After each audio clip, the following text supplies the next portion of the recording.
Hello, people! This is your man, Werewolf. Thank you for watching Werewolf at the Movies. Today I'm going to be reviewing one of the worst films I have ever seen in my whole entire life. Now, I realize it's a little bit strange because you're like, why would you be reviewing a really shitty film? And that's because I feel like I want to save you a heartache. I do not want you guys wasting your time just like I wasted mine. We've all seen the film Mortal Kombat, and we know that it's actually a pretty kick-ass film. It might not be like a 10 out of 10 or anything, but if you're looking for just a ridiculous plot, but some good martial arts scenes and one smoking hot babe wearing tight white shirts and stuff, then Mortal Kombat's pretty awesome, right? Well, they came out with a second Mortal Kombat years ago, but they called it Mortal Kombat Annihilation. I have seen my fair share of terrible films, and I've reviewed one other such terrible film, and that was Mac and Me, actually. And I feel like if you're gonna watch this review, you want something that you can actually finish watching the review and then, you know what, I'm gonna check out that film. You know what I mean? Like, you want to know, you want a good film being reviewed so that you can go and then watch it. So after this review, there's going to be another review. So this is a double review video. And so let's get started. Mortal Kombat Annihilation.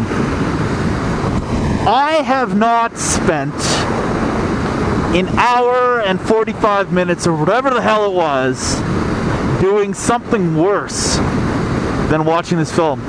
I would rather dig ditches waist deep in horse shit than watch this film again.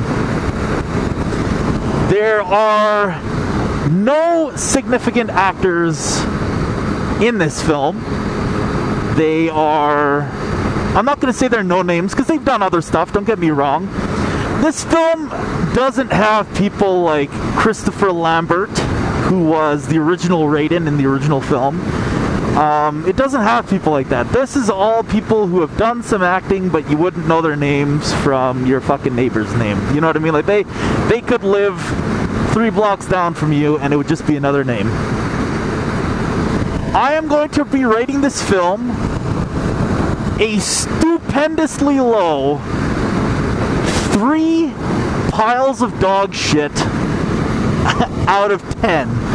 3 piles of steaming, smelly, fly-surrounded piles of dog shit. That's all you need to know about this film. If you want to go check it out, by all means, go check it out. But don't tell me that it sucks, because I know it sucks. And don't say that I didn't warn you or anything. That being said, I'm going to move on to an epic film that I personally really do enjoy, and it is, to me, a benchmark film. The second review is the film Terminator 2 Judgment Day. Now, I have always loved this film. I've loved it since I first saw it when I was a kid, and I can watch it right now, and I will still love it. And I think that the acting is incredible, and the special effects for the time were unbelievable. And as a result, I feel like this is one of those films that you need to own and you need to watch at least 100,000 times before you die. Maybe not 100,000 times. That's a lot of hours. Especially if you watch the special edition with like the extended scenes and stuff, then that ends up being, I don't know, 300,000 hours of your life, and I don't know if people have that time, so. But this film stars Arnold Schwarzenegger,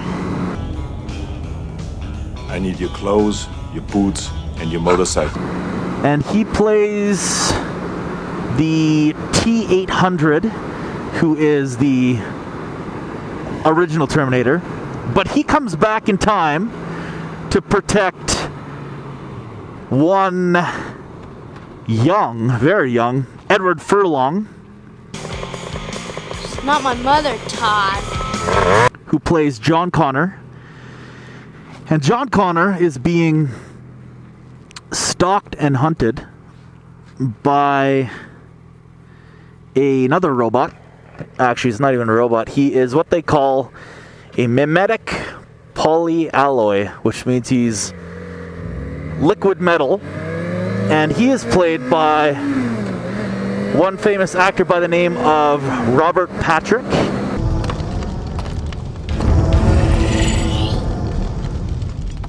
Look at that ridiculous truck.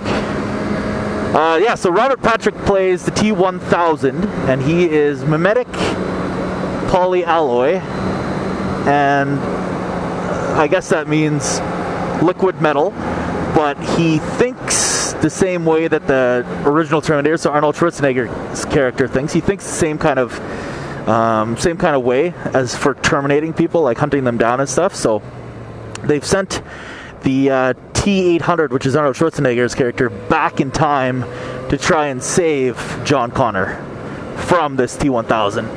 And because he is liquid metal, this T-1000 Robert Patrick character guy, he is able to change his body into different shapes, and he can mimic people, including their voice, which is kind of cool.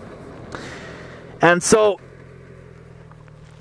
they all basically fight each other, you know what I mean? Well, Edward Furlong's character, John Connor, is teamed up with Arnold Schwarzenegger's character, the T-800, and they end up breaking out John Connor's mom, who, from the original Terminator, is Sarah Connor, also played by the same actress, Linda Hamilton.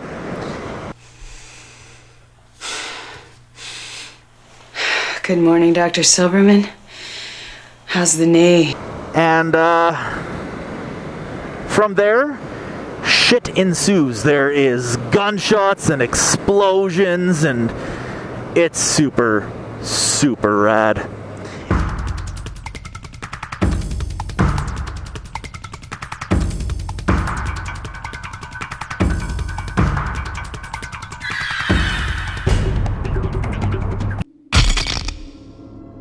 And I realize I've done this film no justice because I've been concentrating on riding my motorcycle on gravel. But I hope that you guys decide to check it out, and I hope that you enjoy it. And if you do decide to check it out and you have checked it out, message me in the comments and let's chat about it, because I really do actually enjoy this film. So I hope that this film wasn't too long for you, and I thank you for bearing with me if you did watch it all. And from Werewolf at the Movies, thank you, and have a awesome night. Cheers.